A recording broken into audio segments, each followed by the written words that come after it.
Bismillahirrahmanirrahim. Assalamualaikum warahmatullahi wabarakatuh. Rekan-rekan dimanapun berada, saya doakan mudah-mudahan kita semua selalu panjang umur, murah rezeki, dan diliputi kebahagiaan. Amin, amin ya rabbal alamin. Baik, perkenalkan, nama saya Abdul Rasid Hamami. Pada kesempatan kali ini saya akan mencoba mereview buku yang berjudul Sekolah Cinta yang ditulis oleh Bapak Edi Sutarto. Baik, yang latar belakangi Pak Edi Sutarto ini untuk menulis buku Sekolah Cinta, yang pertama mengikuti saran dari Imam Syafi'i bahwasanya ilmu itu ibarat hewan buruan, sedangkan tulisan adalah ikatannya. Maka beliau mencoba untuk mengikat ilmu yang sudah dia dapatkan dengan tulisan, maka terjadilah tulisan Sekolah Cinta. Kemudian motivasi kedua, beliau ingin lebih banyak mempengaruhi orang lain dengan berpikir lebih positif, bergerak positif, dan berkarakter positif. Dalam buku Sekolah Cinta ini sangat menginspirasi pada kita semua, khususnya para guru, kepala sekolah, untuk senantiasa menjadi guru yang hebat. Maka dalam buku ini ada beberapa poin penting. Yang pertama, melayani siswa dengan keteladanan. Dalam buku ini Pak Edi Sutarto menawarkan satu konsep perubahan yang beliau beri nama dengan unfreezing, moving, dan freezing. Unfreezing yaitu proses pencairan pola pikir. Bagaimana kepala sekolah, guru, dan siswa dirubah pola pikirnya, dirubah mindsetnya untuk sama-sama berbenah, untuk sama-sama menjadi pribadi yang berkarakter positif. Kemudian ketika tahapan yang pertama unfreezing, selanjutnya tahapan moving. Moving itu istilahnya bergerak, bergerak bersama, bergerak secara bergotong royong, sama-sama mengetahui hak dan kewajiban di sekolah, dan lain sebagainya. Kemudian ketika unfreezing sudah, moving sudah, tahapan yang ketiga yaitu freezing, proses pembekuan ataupun penguncian. Jadi ketika pola pikir sudah berubah, bergeraknya sudah positif, maka dikunci ataupun dibekukan kegiatan itu menjadi kegiatan unggulan sekolah, kegiatan yang menjadi daya pikat sekolah, untuk kemudian sama-sama terus dilaksanakan dengan istiqomah. Siklus organisasi ini dapat diraih jika dilakukan bersama-sama, jika dilakukan dengan kolektif antara kepala sekolah, guru, siswa, untuk sama-sama bergotong royong.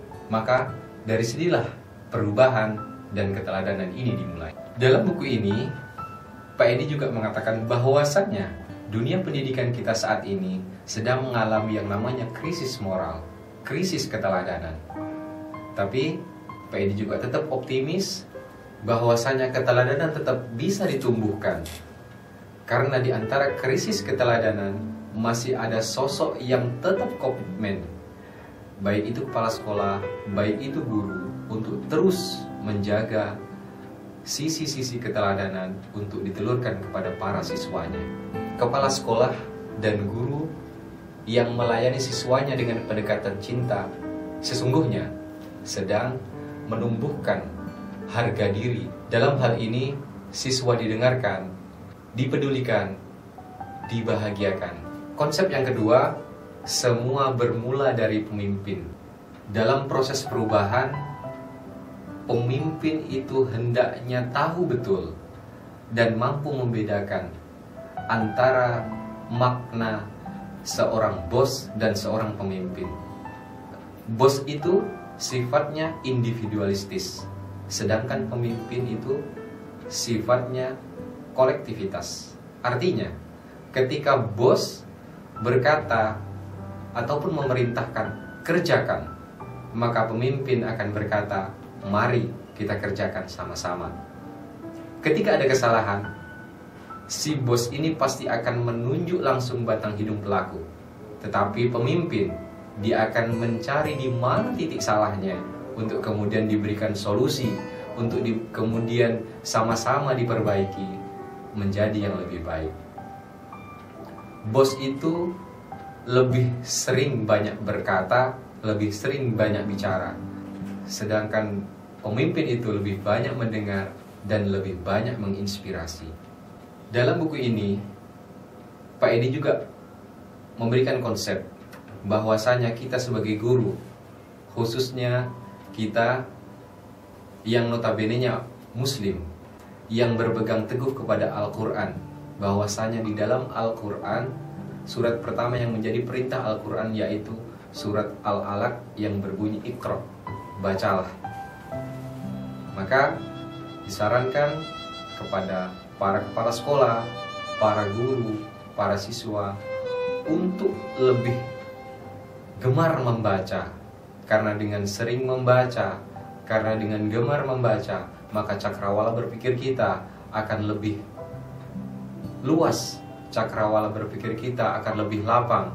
Maka ketika dihadapkan dengan suatu masalah, kita tidak blank, kita akan tetap tahu bagaimana cara menyelesaikan permasalahan tersebut. Pemimpin yang baik adalah pemimpin yang menginspirasi.